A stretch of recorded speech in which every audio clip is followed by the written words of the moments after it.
Hi, I'm Heather. Welcome to class. Today we're going to do a sequence specifically for premenstrual tension.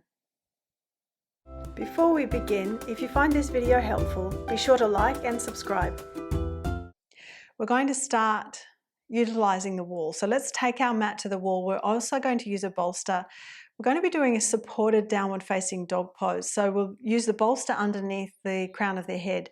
Now if your bolster is not bulky enough, you'll need to bulk it up by folding blankets on top of the bolster or potentially putting bricks underneath your bolster. So let's move our mat into the wall. Stick your bolster out lengthways from the wall. And as I said, if your bolster is not so bulky, and also if your shoulders feel restricted, you might want to add height to your bolster. Then when we come into the pose, we'll place the hands forward of the halfway point of the bolster so that then when we draw the chin into the chest, the crown of the head can come pretty much to the front corner of the bolster, front edge of the bolster. Now, if your shoulders are tight, it may be difficult for you to get the crown down, in which case you might feel you have to bend the elbows to do that. Ideally, we're straightening the arms and we're keeping them straight. So that's where using more height underneath the head would be appropriate. Or try walking your hands further forward towards the wall. So we want to find a position that we can maintain. We want to be steady in the pose. So steady physically, but also steady mentally and emotionally.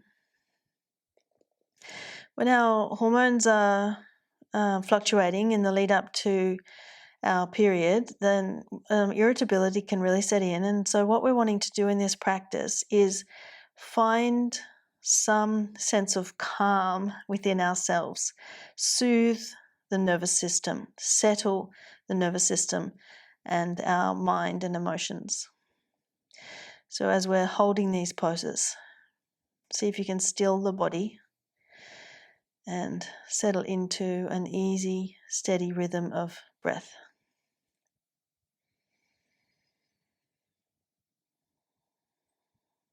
And if you tire before I call coming out of the pose, you can come down and have a rest, then you can come back up and join me. Often we'll stay in restorative poses like this for a couple of minutes, maybe even longer depending on our practice.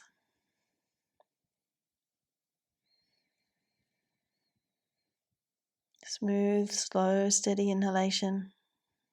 Smooth, slow, steady exhalation.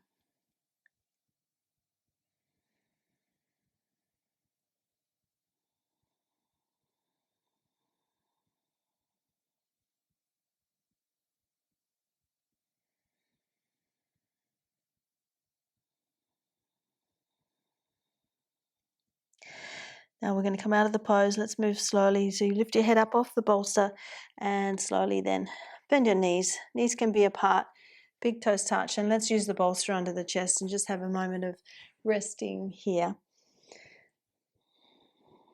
Shoulders relaxed, legs relaxed.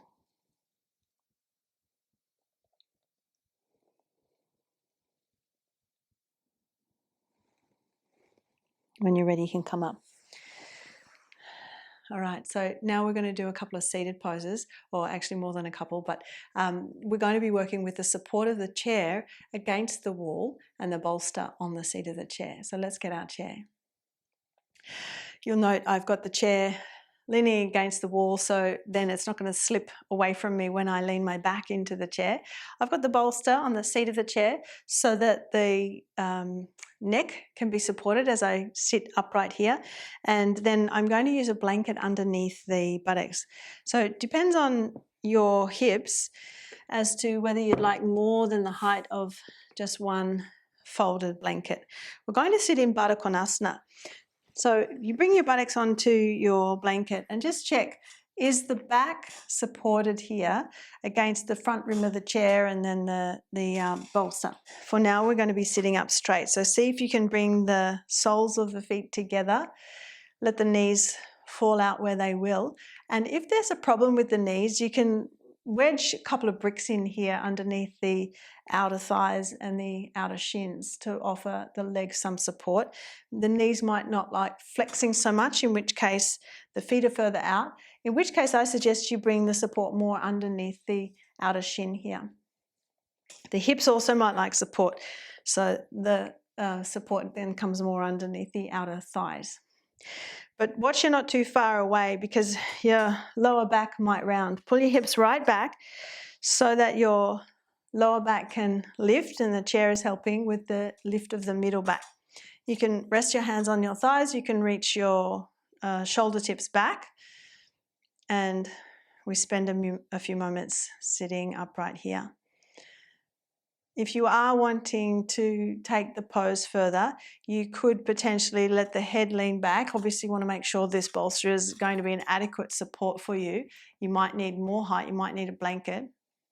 And you can potentially take the hands back to hold the handles of the chair. So this way you'll be getting more lift through the chest and some opening in the shoulders. But allow the hips to relax. Just notice if the inner thighs are gripping. Can you relax the groins? So there's inner thighs and upper thighs. And slow your breath down.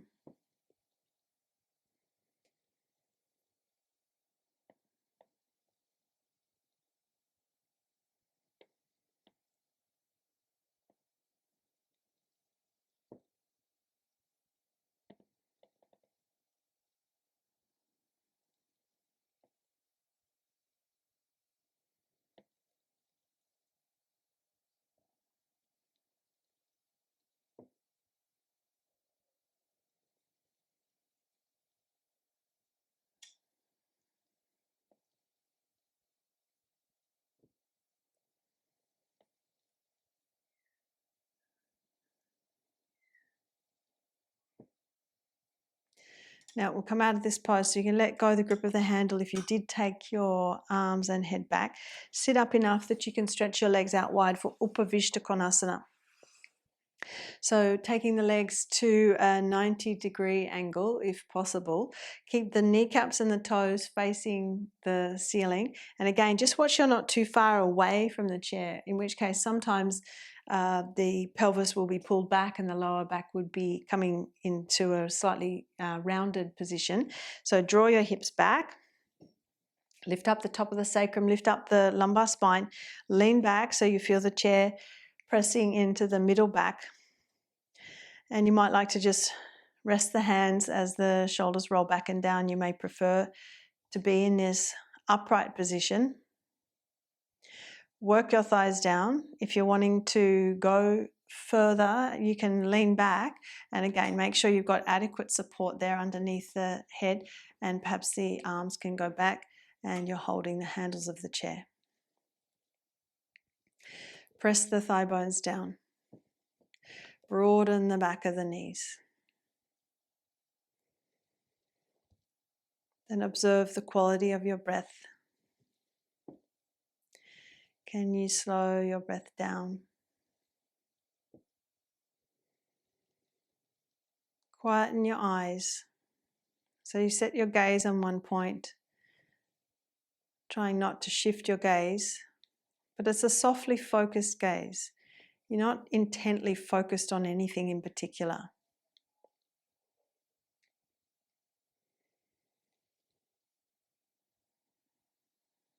The teeth are apart, your jaw is relaxed, and the tongue releases away from the roof of the mouth.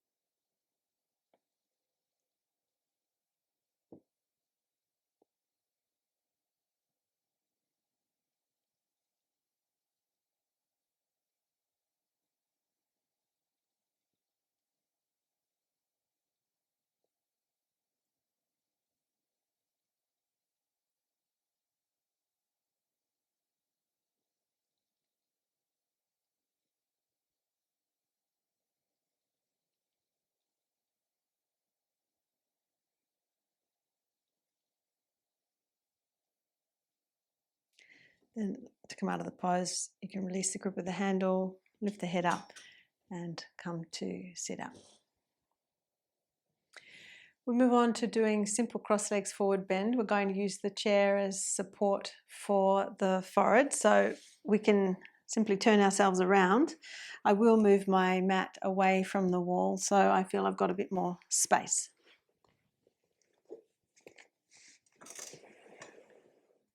Now again, we can sit on this two-fold blanket and potentially even use the bolster on the chair depending on our capacity to flex forward.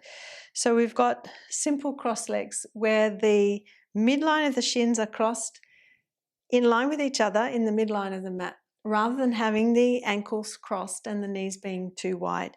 Can you bring the feet across to the outer edges of the mat so the feet are in line with the knees? If your knees are sitting a lot higher than the root of the thigh and you're feeling it's difficult to come forward, use more height to sit on. Ideally, the knees will roll out and down as you come forward. So bring the chair in close enough. You might like to work with the bolster and bring your forehead onto the bolster, or you may feel comfortable enough to just work with the seat of the chair. Perhaps the forearms can be there on the seat itself and your forehead on your forearms. But do intend to keep some length on the front of the body, breastbone lifting, lengthening away from the navel as you come forward. The elbows can be at ease, they can be restful. And as we find our positioning, we just take time again to observe the breath, observe the quality of the breath.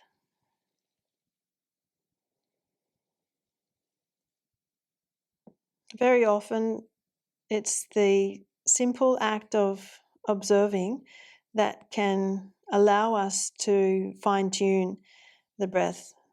So we might tune into the breath, become aware of it and realize, oh, actually, I'm not breathing that effectively, or it's quite shallow, my breath, or, oh, actually, I was holding on to my breath. So just that act of observation can be quite powerful.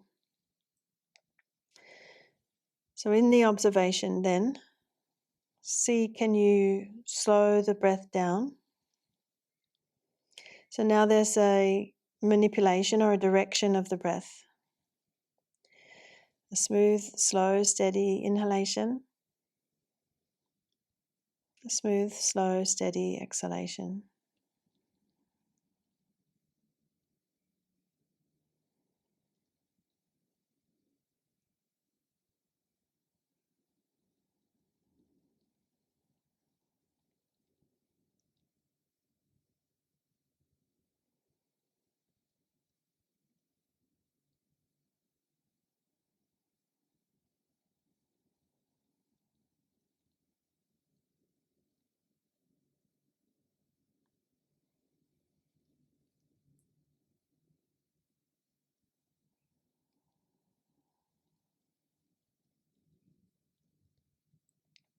Now let's come up. We'll move very slowly. So raise the head up.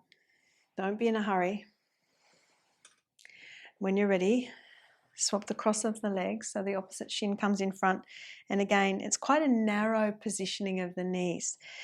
The knees and the feet are contained within the width of your mat. Feet coming towards the outer edges of the mat. Then again, we'll come forward and find support for the forehead. Shoulders can relax. Make sure they're not pulling up into the neck. Shoulders relax. Find some ease there. Relax the thighs, including the groins and the hips, the buttocks.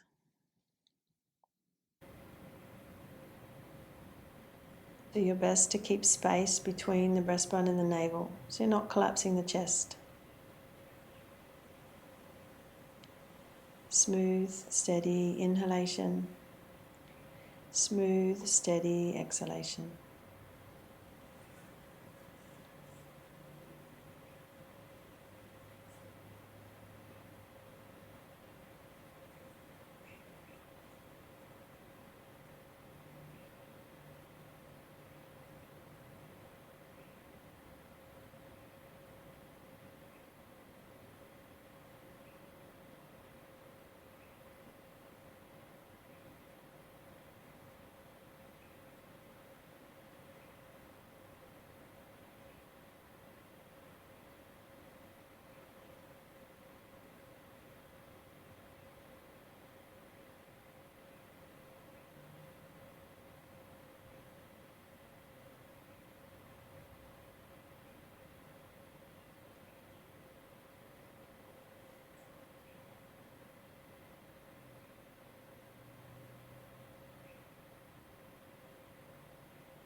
Then as we prepare to come out of the pose, move slowly, raise the head up and slowly make your way up. And let's just sit for a moment, remaining quiet. Soften your gaze, shoulders relaxed.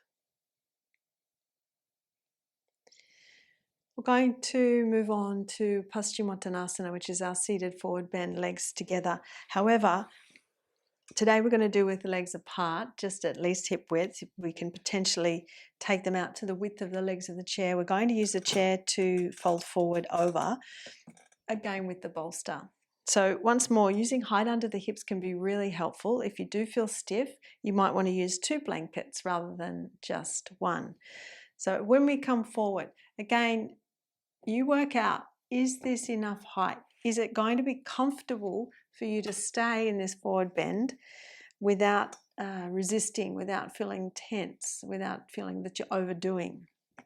Remember, the intention of this practice is to soothe the nervous system, settle our mind state, not to create discomfort or agitation. So we come forward, and again we find rest, forward on the bolster. Thighs are pressing down, upper arms are relaxed, shoulders relaxed. So just notice if they're tense and they're pulling up into the neck. Can you relax there?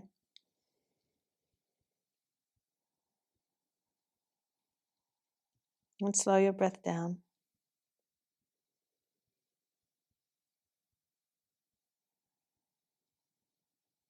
Smooth, steady inhalation.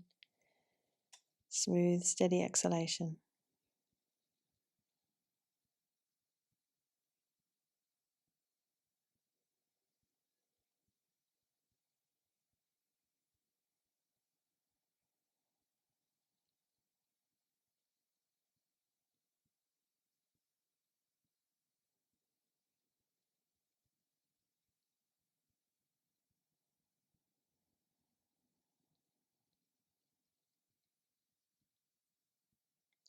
Then as we come out of the pose, once more we move slowly. Raise the head up and come to sit. Then we'll move on to Janu Sirsasana, the head of the knee pose. So we can turn this blanket on a slight diagonal, the right side of the blanket further back than the left. So then we've got room for this right thigh as we take the knee out to the side. So if possible, the heel comes back to its own groin. Right heel comes back to the right groin, but then we orient the chest forward towards the chair. And again, we're going to come forward and we'll be supporting the forehead. So as the head of the right shin presses down, we sweep the right armpit chest forward towards the chair.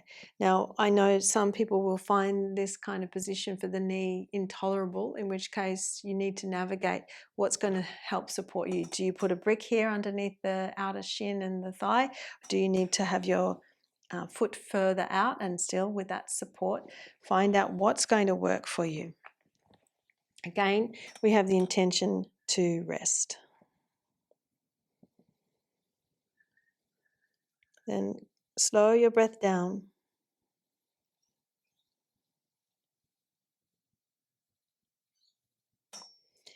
Keep that inner left thigh rolling down as the thigh bone is pressing down towards the floor.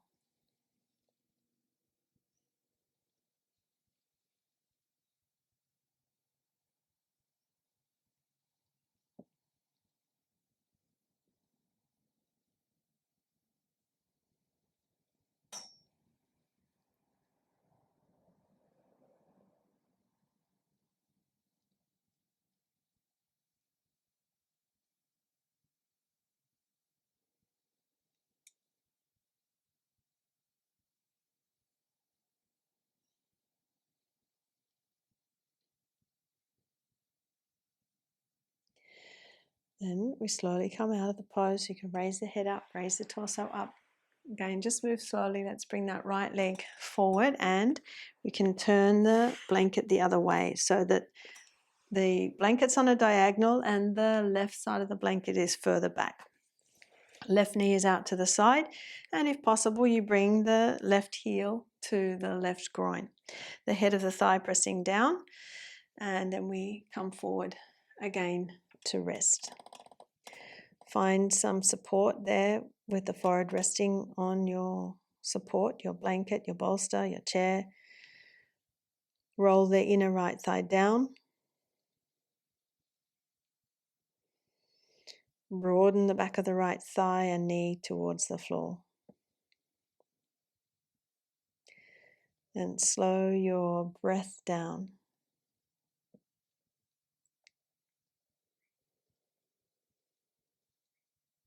Smooth, slow, steady inhalation. Smooth, slow, steady exhalation.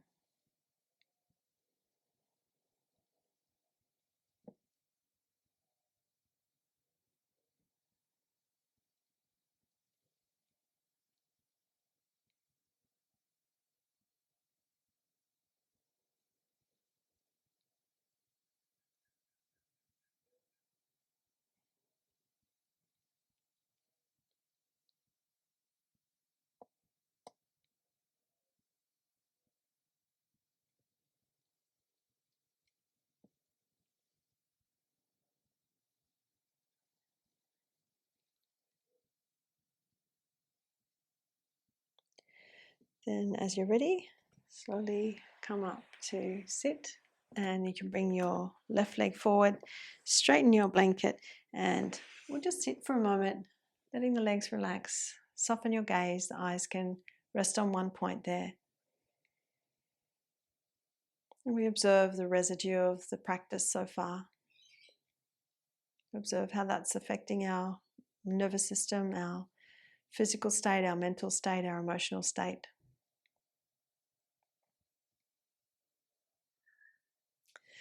We're going to move on to supported bridge pose now, Setu Bandha Sarvangasana, and we'll make use of a bolster and a couple of bricks as well as a belt.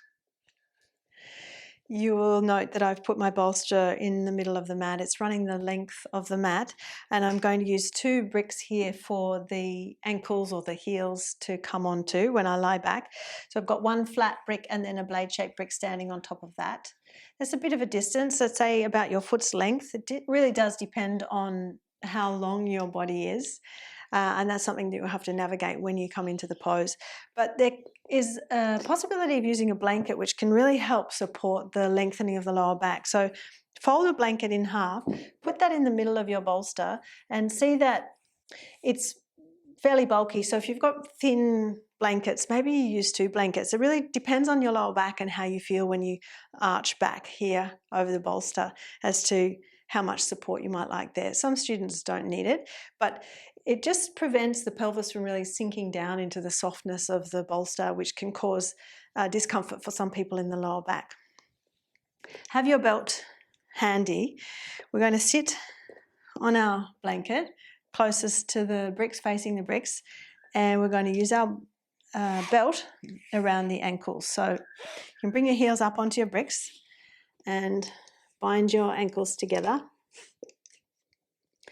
So really get those ankle bones, big toe bones together, and keep your heels digging into the bricks as you lean back into your hands. Draw your buttock flesh and your tailbone towards your heels so that you're already lengthening your lower back. And then when you lie back, you want to feel the front edge of the bolster pressing into the lower shoulder blade area. And most importantly, you want to feel that your shoulder tips are coming right down onto the floor. So we will be straightening the legs in a moment, but just make sure you're getting the right positioning of the body. Shoulder tips down onto the floor so that your chin softens to your chest. Don't make the mistake of having your shoulders halfway down and your head thrown backwards. Get your shoulders all the way down so it should feel like a shoulder stand positioning. And then the legs can straighten with your ankles or your heels on your bricks. And if already you feel like, oh, this is quite strong in my lower back or in my upper back, then you might need to diminish the height that you're on. Perhaps instead of a bolster, you're using 1 or 2 long folded blankets instead. But as the shoulders roll under, the shoulder tips, the top of the upper arm bone roll under, and the chest, then the armpit chest can lift up. There's some more freedom there. Turn your palms up and you let go then. So Just enough work to keep those shoulder tips drawing under so that the chest is lifting. But then the arms and the hands can relax, the legs, the feet can relax, the belt's holding the legs in place, the bricks also holding the legs in place. And you observe the lengthening that's coming through the front of the body from pubis to navel, navel to sternum. You observe the closure or the shortness there through the throat, but make sure there's no hardness or tension or contraction in the throat. Can you relax the throat, the jaw, the tongue? Feel free to close your eyes as you settle into the pose.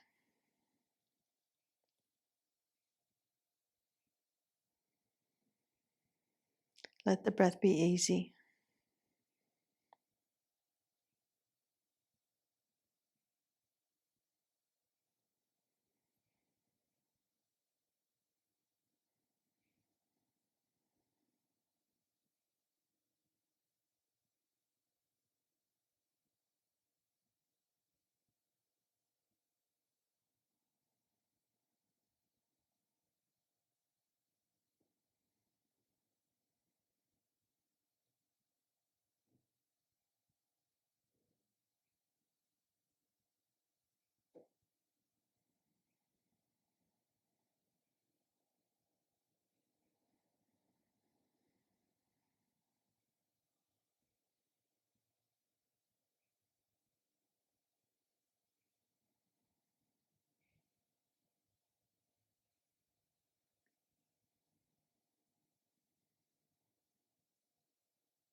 Now, as we consider coming out of the pose, there's a couple of ways that you can come out.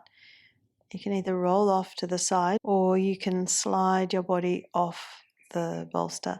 So let's start by bending the knees, bring the heels onto your bricks. If you want to roll over to the side, bring your heels onto the floor more over to the right side so that your knees come towards the floor as you go to roll over. But if you're going to slide off, you bring your feet onto your bolster and slide your body, and you get to the point where you can then slip the bolster away from you and you just rest there. So whether you've rolled off to the right side, you're resting on your right side, or you've slid off so your back is resting on the floor. But then when you're ready, you can remove the belt from your ankles and you can slowly come to sitting. We're going to do Viparita Karani next, which is lying with the legs up the wall and the bolster under the back of the pelvis. So let's get our mat in close to the wall. We can use our blanket perhaps and our bolster, and we'll also be using our belt. Again, we'll be binding the ankles together to hold the legs so the legs don't have to work. The bricks we can do away with, although what can be helpful is just giving yourself a bit of space here between the wall and the bolster. So that just can give you an indication, well, actually, I do need some space between the wall and the bolster. Don't put your bolster right up against the wall. So if you want to keep your brick there, you can. That gives you an idea of how much space to take. Now, depending on your bolster's height, you might like to add to the height of the bolster with a folded blanket or two. So I'm going to demonstrate with that, but I'm also going to bring in a flat blanket just for the back of the head and neck. So you'll note I've placed a flat blanket here for the head and the neck. I've got this extra height with the blanket on top of my bolster. There's a couple of ways you can come into it. You can come into it by doing a forward roll. You want to be quite controlled and slow in that, because remember, we're wanting to soothe and settle the nervous system, not excite ourselves. The other way would be to come into it from the side. So if you squat with your back to the wall, then you bring your outer hip onto the edge of the support. So I'm on my outer right hip. I'll feed the right arm through. So I come onto my right shoulder, and then I can sweep my legs up the wall, and I just need to straighten my body out. Now, it's not so important to get the buttocks to touch the wall. What's more important is the positioning of the bolster underneath the back body. So before we arrange what this blanket under the head and the neck is doing, just make sure you've got your bolster under the back waist and the back of the pelvis. So then it feels like the pelvic bones and the lower ribs are the same height. You don't want to have the bolster only underneath the back of the pelvis and the pubis lifting higher than the navel. It's not going to have the same restful quality. So take yourself in closer to the wall if you can. But as I said, it's not necessary to have the buttocks touching the wall. This blanket can then come underneath your head and neck. Just a little bit of support there. You don't need much because the chest is lifting and the chest is moving to the chin. You don't need to force the chin to the chest by putting too much height there. But then the belt around your ankles to hold the legs together. So ankle bones, big toe bones together. But the belt's there, which means you can let go of the legs. You don't have to hold the legs up and hold them together with your muscular effort. We want to be able to rest. So then the shoulders draw under. So watch your shoulder blades are not drawing up your back and the shoulders drawing up towards your neck. And you roll the shoulder tips under towards the bolster. Draw your shoulder blades down the back towards your hips. So that helps your chest to lift. Then observe the abdomen. Let the abdomen be soft. You'll notice it rise and fall with your breath. Don't force the breath here. Just let the breath be. Let it be easy. So our intention in this practice is to find some ease in our nervous system, create ease in our nervous system, and thereby create and find some ease within ourselves, within our mind state, our mental and emotional state. Feel free to close your eyes, soften the skin of the forehead, soften the point between your eyebrows. Relax the skin, the muscles around your eyes.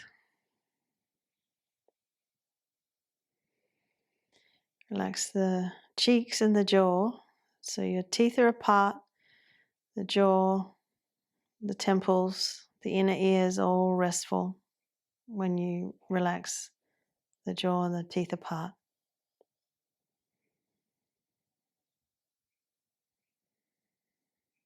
And soften the tongue away from the roof of the mouth. Let the throat be relaxed.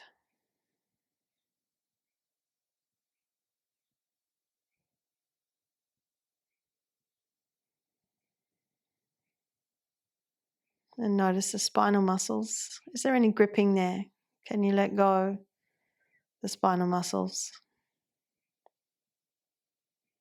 Particularly feel the back part of the waist on your bolster there. Notice if there's any gripping in those muscles. Can you let go?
As we consider coming out of the pose, we're going to move slowly. So you can slide your feet down the wall so much that you can remove your belt from the ankles, then cross the ankles and let the knees fall out wide. So our pelvis is still up on the bolster at this stage. We're letting the legs stay relaxed in an easy cross-leg position.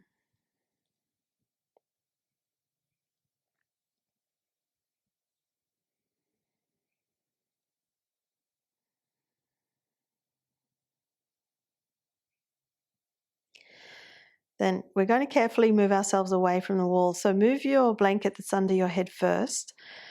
Move that away from the wall.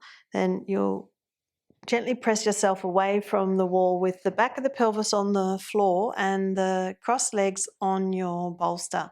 And ideally that blanket is there for your head and neck. Turn your palms up so you're in a relaxed, reclined, simple cross-leg position.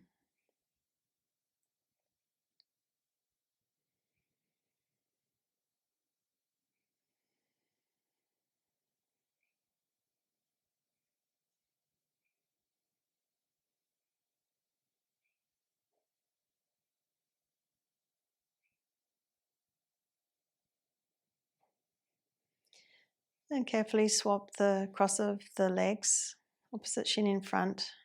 Again, the legs can rest on the bolster.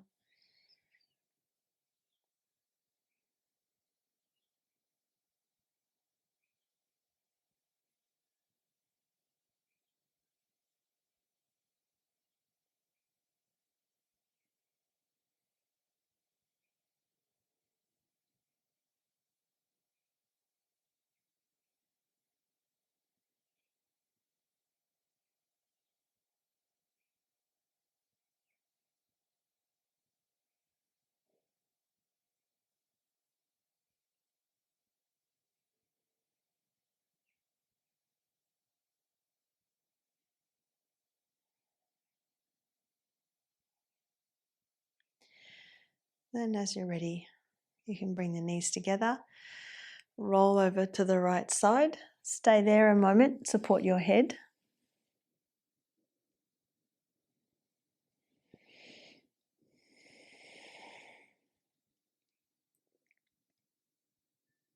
And then come to sitting. Hopefully that sequence has brought more of a sense of ease within you, within your nervous system, your mental and emotional state. If you like practicing with me, I invite you to check out the video library on my website, heatherkitchenyoga.com.au.